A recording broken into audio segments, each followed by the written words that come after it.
Hello, all of you lovely people on the internet. Thank you so much for stopping by to the best corner of YouTube. My name is Dahlia. This is Novel Idea. I am your host. In this video, I am going to do my January wrap-up. You heard it here first. This will not be the best wrap-up you have heard, far from it. It's going to be mediocre at best. Let's get into the books. That's what we're here for, right? Books. Oh, wait, we should know, I do have a candle. I've learned that this is sort of the trick, it's a trick of the trade. There must be a candle lit. This channel wouldn't be my channel if I didn't have at least one negative thing to say. And I want to preface that with saying that this has been an exceptional month for reading for me. I have read some amazing novels, but I did DNF a book. And for those of you who might be new, DNF means do not finish. Or did not finish rather. And the book I did not finish is Exciting Times by Nisha Dolan. Proud of myself for learning her name. Thank you, Claire Reads Books. Claire from Claire Reads Books. I watch her videos and she has informed me of how to properly say the author's name, Nisha Dolan. Very millennial fiction type of novel, Exciting Times. So in my view, there is kind of this fine line or balancing act that anyone writing sort of millennial kind of fiction has to accomplish, relaying that experience, okay, of being like a young adult in this day and age with social media and everything that it entails, with also not being overly self-deprecating and overly, just whiny, I guess would be the phrase that comes to mind. And I think a really wonderful example of an accomplishment of this genre is Say Lester by Raven Leilani. I think she is an incredibly gifted writer, and I think her novel is very good. Whereas this book, Exciting Times, to me, does not work. It doesn't accomplish that balance. It's overly self-deprecating. It's overly woe is me. The character doesn't do anything other than complain about this relationship that is not fulfilling to her, but also in a weird way is very self-congratulatory. So that is a huge turnoff for me. I really didn't find it to be interesting. Not for me. Didn't work. It didn't work in my opinion. DNFing that book. And let me say, I do not DNF lightly. I DNF, it's very difficult for me because I am a task completionist, at heart. It didn't work. It did not work for me. Okay, so the first book that I started and finished in January is Uncanny Valley, a memoir by Anna Wiener. This novel follows Anna Wiener as she is a young, I'd say early 20s, assistant in a publishing or literary agency in, I think it's New York.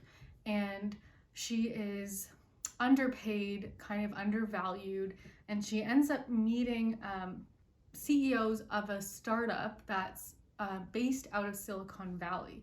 And eventually she gets a job at the startup, and through her connections there, she lands a job at another startup in Silicon Valley that's touted as being one of the unicorn companies. And she moves to Silicon Valley and begins her life as tech kind of support, customer support role. She reveals to us all of her, keenly perceptive observations as she sort of navigates this world in Silicon Valley that is very new, and also she feels, this sense of moral obligation because there's a lot kind of going on that she feels the public is not privy to. I think that she feels a sense of urgency of what's going on in Silicon Valley. Now people are aware, so I'm aware that every single move we make on the internet is monitored, is analyzed, scrutinized, and sort of, collected in this massive sort of data farmhouse. Everything is stored and digitized and collected. Tech companies that really, mine for data and collect data and distribute data, and she feels that the users, the product being us, are not aware. She does a really good job of sort of demonstrating her quandary with what's going on. She also clearly is an outsider in this community. She's joining in, she's tapped into what's going on, and she kind of follows all of the cliches that a lot of these tech unicorn, engineers and everyone that's working there, she describes them as wearing, they're constantly wearing outfits as if they're going on a hike. So like they're wearing like Patagonia. They just have a way of being. And she admits to participating in the stereotype, but clearly at heart, she's kind of this like literary liberal arts major that happens to find herself in a situation where she's now in Silicon Valley and earning quite a bit of money, and does have some, I guess, issues with the work that she does and the sort of moral line that it crosses. It's not revelatory in my view. I didn't glean any new insights in the sense of tech itself, but I did enjoy the reading experience of the novel. I enjoyed it, and I'm happy that I read it because it was a good book to sort of start me off in the new year. Okay, so the second book I read in January is White Ivy by Susie Yang. I am stoked to talk about this book. It was so good. Like, I really, really liked it. Thinking back on it now, like, it was such a fun ride, honestly. I couldn't wait. I was constantly reading this thing. Like, I couldn't put it down. It's one of those. It's one of those where you don't want to put it down. Oh my god, I keep using this word readable, but it's compulsively readable. Like, you don't want to put it down. Ivy Lynn is such a fascinating protagonist. It follows, again, Ivy Lynn, who is the protagonist. She is, when we first meet her, she's, I think, a young girl who eventually moves to the United States, and we follow her to, I think, around her mid to late 20s. As a young girl, she meets the son of a state senator. His name is Gideon, and she has a huge crush on him. And later in life, they reconnect, and Ivy makes it her goal to get in with this family and be part of this, top 1% of the affluent Americans and gain access to this life that she does not have access to. She comes from an immigrant family, an immigrant Chinese family that does not, at least in the beginning of the novel, doesn't have very much in the sense of wealth or, financial stability, but she sort of sees this life, grass is always greener on the other side, with Gideon, and she really romanticizes it. And we see how she kind of finagles her way into this family and will do whatever she can do to get in and get there. And it's, I think, really at its heart, it's a novel about social climbing. It's about class and how, this perception that class affords you with certain access and luxuries and the key to what matters in life. Reading the novel, it's sort of like a train wreck waiting to happen. You're kind of wanting to shake Ivy and say, you're so much smarter than this, like, don't do it. She's making bad decisions. She has goals that are a little bit misguided, right? She thinks that the key to her happiness resides with being with this person. The twists that happen, could not have foreseen. Something I can compare it to, not in the sense of unforeseeability, but A Secret History comes to mind. And I don't mean to compare the novels because they're not similar. What's so craftful about Susie Yang is that she really sort of hits you with these twists and turns, and you don't expect them to happen. It adds layers and depth to the character of Ivy. There's a point in the novel where she considers being a lawyer, and she's very smart, and clearly she's very, she has a lot of resolve. And had she taken the time to really sit and work towards this goal, she likely would have been there. I really think the thrust of the novel resides in Ivy Lynn as a protagonist. The overall themes are so engaging.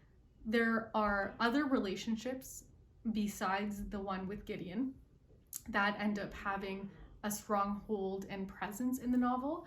There's a boy named Rue who she becomes friends with at a young age, and again she reconnects with him later on, and they kind of share a similar history in a lot of respects. That, again, is one of the interesting elements of the story. I am so glad to have read this. Claire from Claire Reads Books put this at her #1 spot in her 2020 reads, so I knew I was gonna read it, like I had to. All right, so the last book I read in January is Girl, Woman, Other by Bernardine Evaristo. This is a booktube darling of a book. Everyone knows it, most people have read it. She won the Booker Prize along with Margaret Atwood for The Testaments, made her the first Black woman to win the Booker Prize, which is no small feat. I loved it. I loved every moment of it. It follows sort of 12 characters. Each chapter follows a different character, and the majority of these characters are Black women in Britain. Going into the novel, I guess my reservations was that it was going to be preachy. In the beginning, we're introduced to Amma, who is trailblazer of a feminist lesbian Black woman who has a theater company. Through her, we're sort of introduced to all these other characters that somehow their lives are intertwined, and they all have some kind of a struggle. One of my favorites was the chapter on Dominique. Each chapter had something to say because of the intertwining elements and this sort of underlying root system that existed between the characters. I think overall it really delivered this message and this cohesion. And I think my review of this book is scattered, in part because the book itself is this kind of epic, sprawling tapestry, so it's hard to really be concise. The chapter with Morgan or Megan ends up identifying as a transgender male. So this character has a grandmother that is, obviously of an older generation. She ends up having her own chapter dedicated to her. Here is this older woman who is able to recognize, it's important that I respect this person. I may not understand it, I might not be able to articulate it myself, but I can respect it. So I think the novel did an excellent job of delivering on the individuality and the sort of specific traits and identities and views of the people, of the characters. I thought it was a beautiful book. It was like so enjoyable to read, and I was not disappointed because I've heard about this book, everyone's read it, BookTube delivered.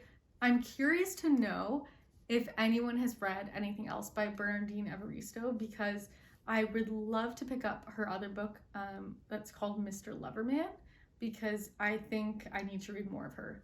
She is so deserving of the Booker Prize. You're not watching, but congratulations. I so thoroughly enjoyed reading it. Like, I will be there for your next book. I will be there. Those are the books I read. That's my wrap up. Thank you so much for watching.